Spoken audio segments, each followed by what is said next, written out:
बचा अपना चैप्टर है ऑल्टरनेटिंग करंट।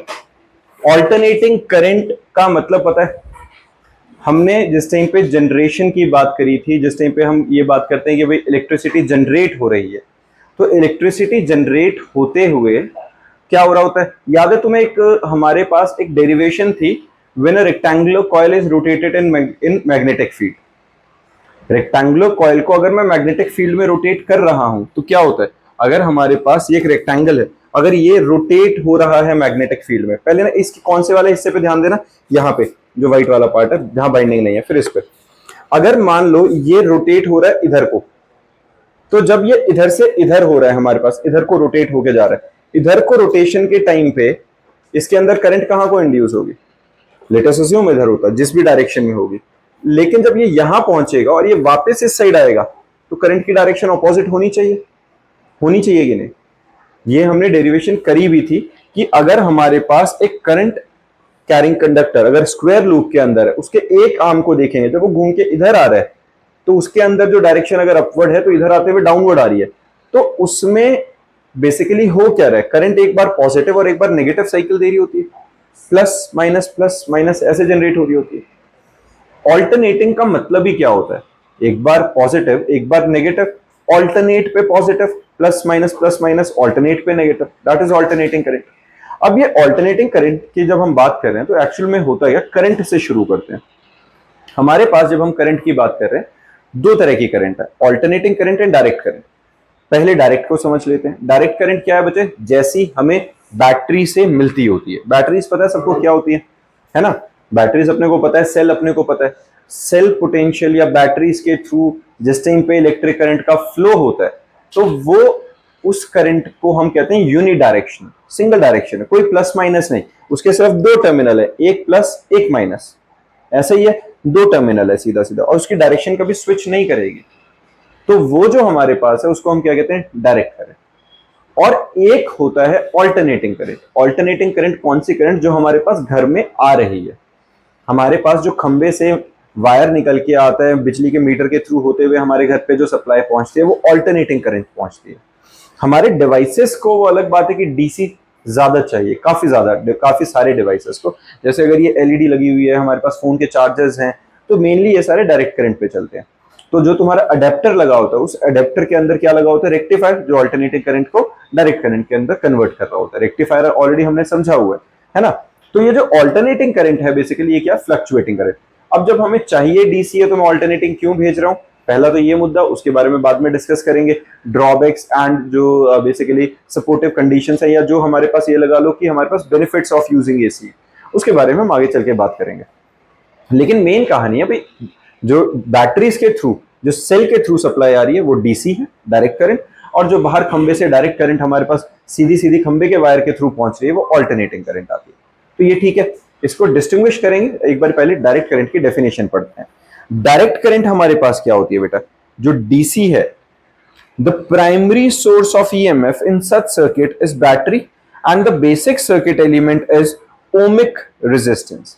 ओमिक रेजिस्टेंस क्या होते हैं, वो रेजिस्टेंस जो ओम्स लॉ को फॉलो करते हैं। ओम्स लॉ पता है, V is equal to I R, तो which controls the current as per Ohm's law. Ohm's law क्या था, V is equal to I R, और इसके अंदर बैटरी को हम रिप्रेजेंट करते हैं इस तरीके से। ये बेसिकली सेल के रिप्रेजेंटेशन है।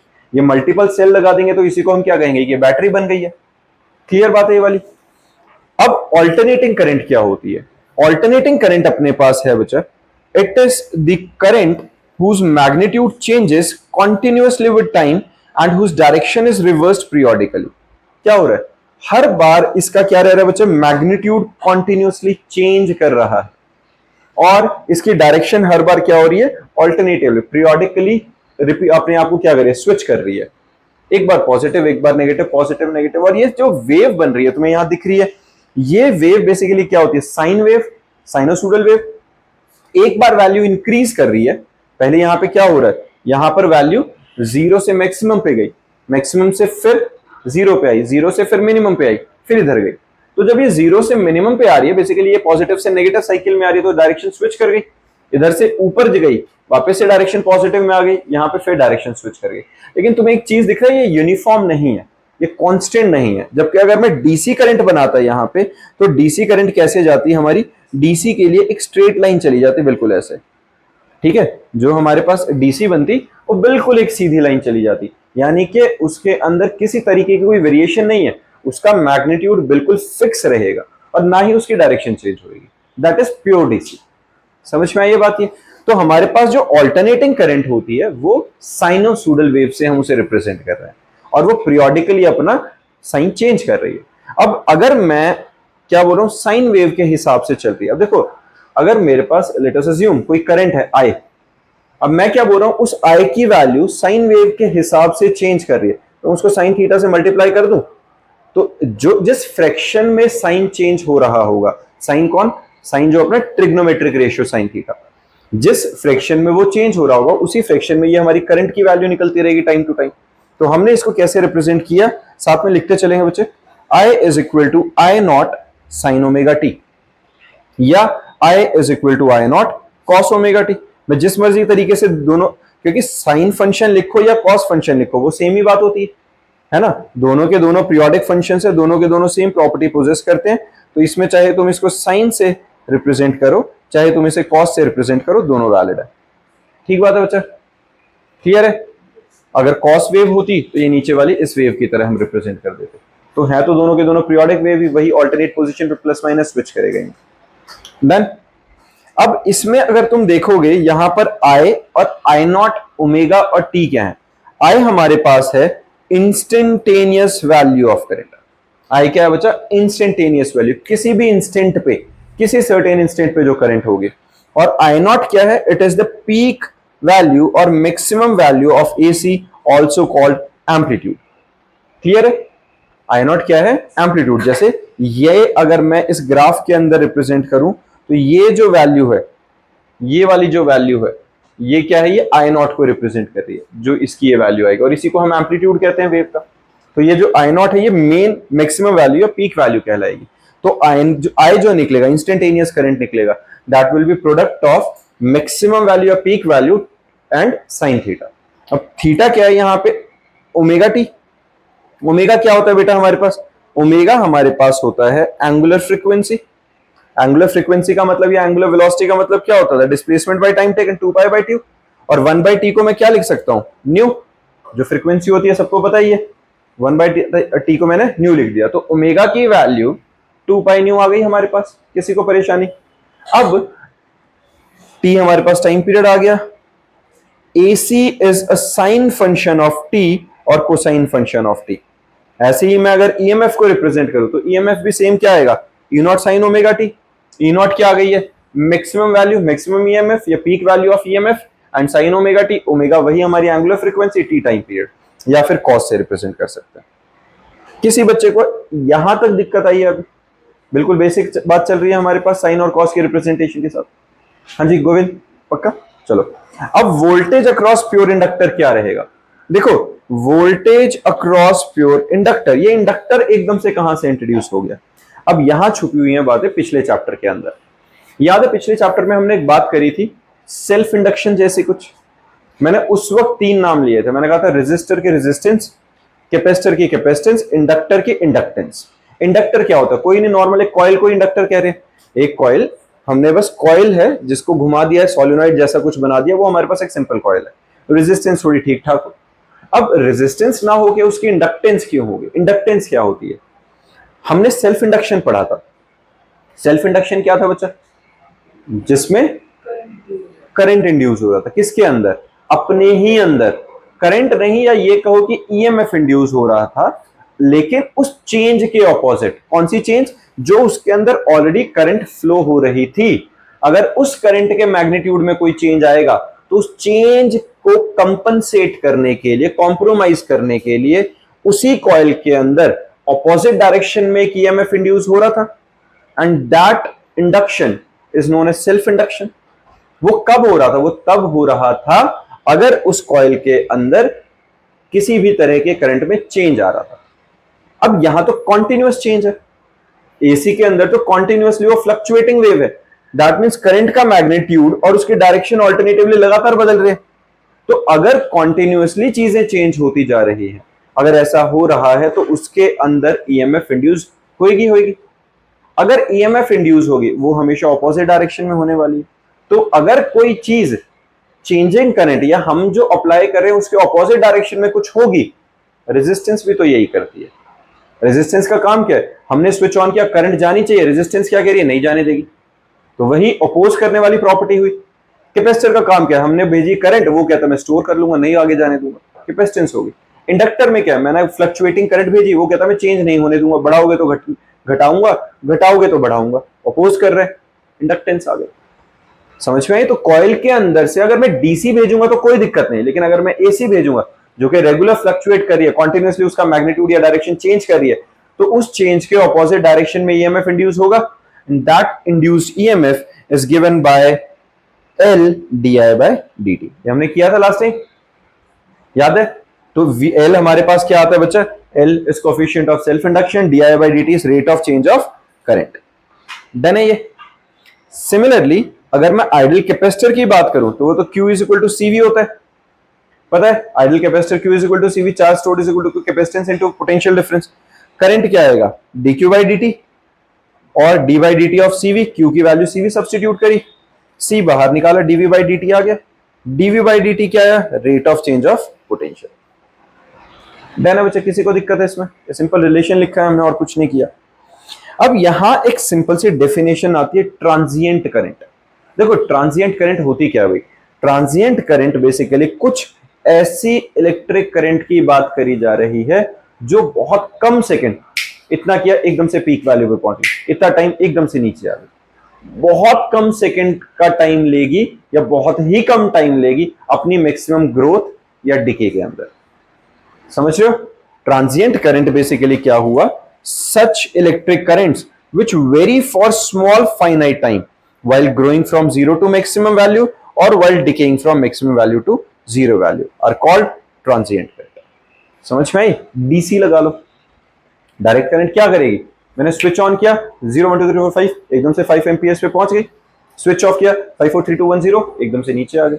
तो बहुत कम सेकंड्स के अंदर वो वेरी करती है, उसके बाद कांस्टेंट हो जाती है, तो ट्रांजिएंट करंट है हमारे पास। क्लियर है? तो ऐसी करंट जो बहुत कम टाइम लेती है जीरो से मैक्सिमम या मैक्सिमम से जीरो आने में, तो ये सिर्फ डेफिनेशन है, याद रखना, ट्रांजिएंट करंट की डेफिनेशन है सिर्फ।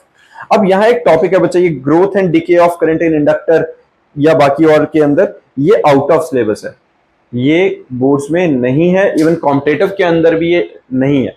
अगर फिर भी कोई बच्चा प्रैक्टिस कर रहा है किसी कॉम्पिटिटिव के हिसाब से जिसके अंदर ये होंगे, तो सिर्फ फॉर्मूलाज प्रिपेयर कर लेना और इंडिविजुअली मेरे पास आ जाना, मैं टॉपिक करा दूंगा, ठीक है? वरना बोर्ड लेवल पे नहीं है ये वाले। अब हमारे पास आता है बच्चा मीन वैल्यू और average value of alternating current. अब इसको बहुत ध्यान से समझना, ये डेरिवेशन डायरेक्ट ही पेपर में आ जाती है, बहुत सीधी सी डेरिवेशन है। मीन और average value of alternating current, इसकी डेफिनेशन पे ध्यान देना और उसके बाद मैं एक अपने एग्जांपल के तरीके से समझाऊं, उससे और आइडिया लग जाएगा। द मीन वैल्यू और average value of alternating current over any half cycle, पहला ध्यान देना है, फुल साइकिल के लिए नहीं ले रहे हैं, किसके लिए ले रहे हैं, हाफ साइकिल के लिए, is defined as the value of steady current. अब स्टेडी करंट किसको कहते हैं बेटा, डीसी को। एसी की मीन या एवरेज वैल्यू वो वैल्यू होती है स्टेडी करंट की which would send the same amount of charge through a circuit in the time of half cycle as is sent by AC through the same circuit in same time। किसी बच्चे को definition समझ में आई? नहीं? मेरी बात समझो, अब मैं समझाता हूं है क्या।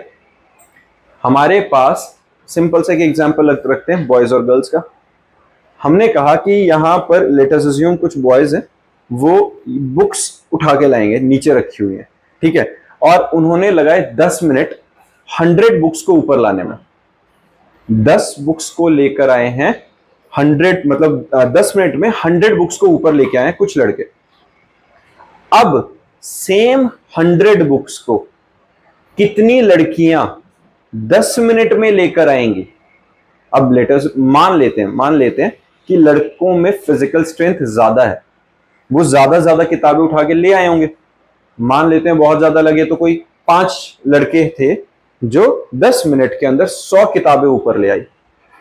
अब लड़कियां मान लो 8 लड़कियां लगेंगी जो सेम अमाउंट ऑफ बुक्स को नीचे से ऊपर सेम 10 मिनट के अंदर लेके आ पाएंगे, तो that certain value of girls which can bring the same amount of charge in same time is mean और average value for alternating current. समझ में आई? अब डेफिनेशन वापस से पढ़ो। डेफिनेशन में क्या बोला गया है बच्चा?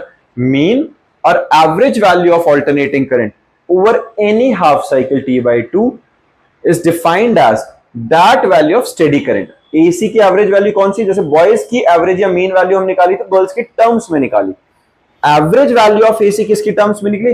That value of steady current which will send the same amount of charge in same time as sent by alternating current। Definition समझ में आ गई अब? पक्का?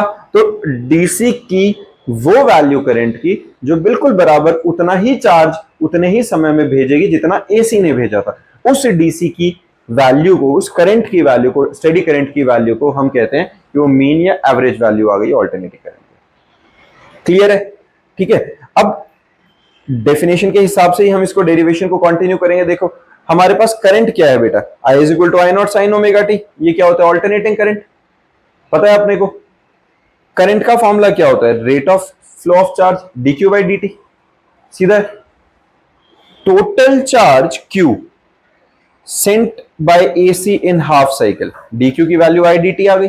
मैं इसको ना साथ के साथ कराता रहूंगा। देखो बच्चे ये बात समझना, हम क्या बात करें, डेफिनेशन समझ में आ गई ना सबको? I की वैल्यू क्या होती है? dq बाई dt, ये पता है सबको। तो dq की वैल्यू क्या निकलेगी? I dt। यहां तक ठीक है? This is the small amount of charge sent by the current in time dt। अगर मुझे टोटल चार्ज निकालना है तो मेरे को इंटीग्रेट करना पड़ेगा dq को। टाइम कितना है? 0 से t बाई 2, हाफ साइकिल के लिए ले रहे हैं क्योंकि हम। और अगर ऐसा है मैं dq की वैल्यू सब्स्टिट्यूट कर दूं I dt, किसी को इसमें परेशानी? डाल सकता हूं वैल्यू। मैंने जो dq की वैल्यू I dt डाल दिया। अब AC के केस में I की वैल्यू क्या थी? आई नॉट साइन ओमेगा टी। किसी बच्चे को इसमें दिक्कत? यहां तक ठीक है? अब मैं अगर इसकी वैल्यू सब्स्टिट्यूट करके इंटीग्रेट कर देता हूं, I naught sine omega T D T. Integrate करो बेटा। आई नॉट तो कांस्टेंट इंटीग्रेशन के बाहर आ गया। साइन ओमेगा टी का इंटीग्रेशन क्या होता है? Minus cos omega T divided by omega. ठीक है? डिफरेंशिएशन में क्या होता था? टी का कोफिशिएंट मल्टीप्लाई हो रहा था। यहां पर क्या होगा?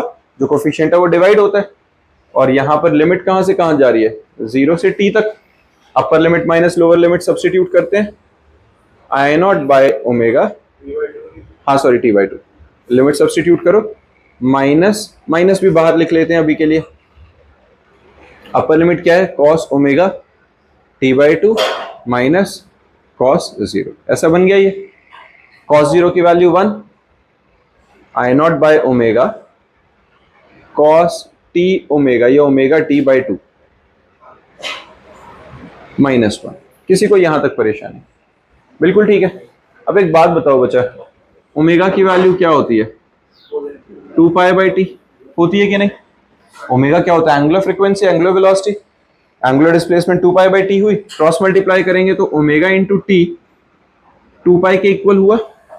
या इस 2 को भी मैं अगर इधर डिवाइड कर दूं तो ओमेगा टी बाई 2 पाई लिख सकता हूं मैं। किसी को दिक्कत?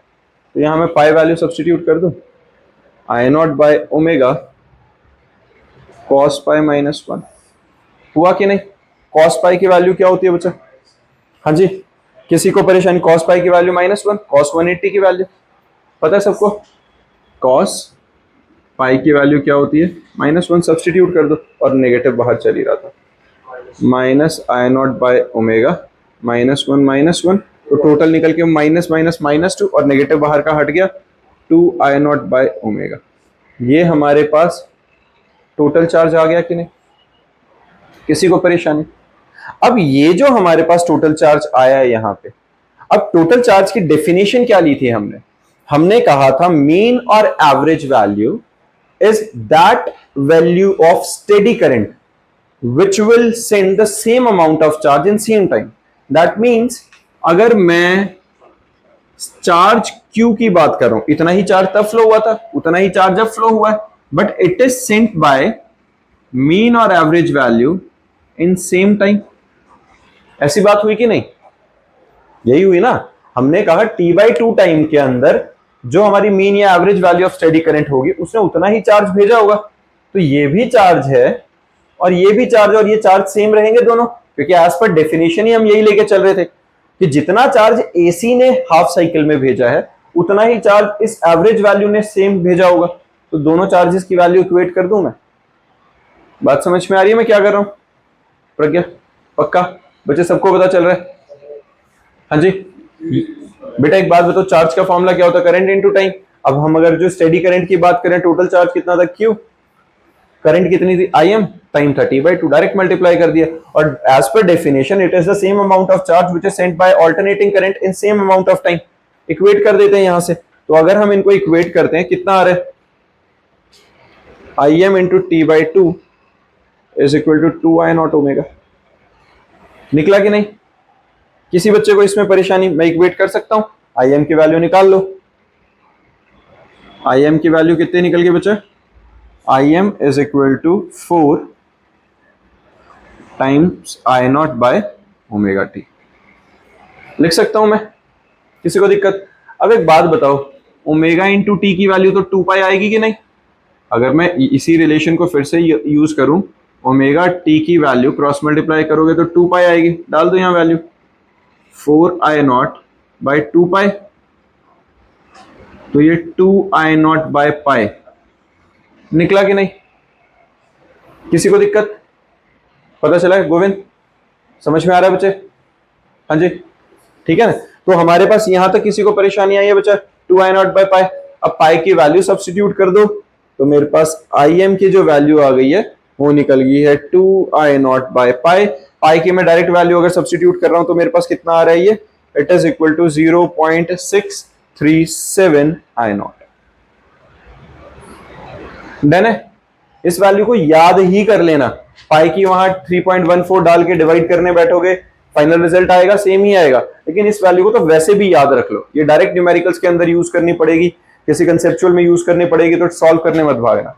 समझ में आई ये बात? ये हाँ जी कुछ नहीं गिवन होगी, तुम्हें निकालनी है, याद रखनी है ये।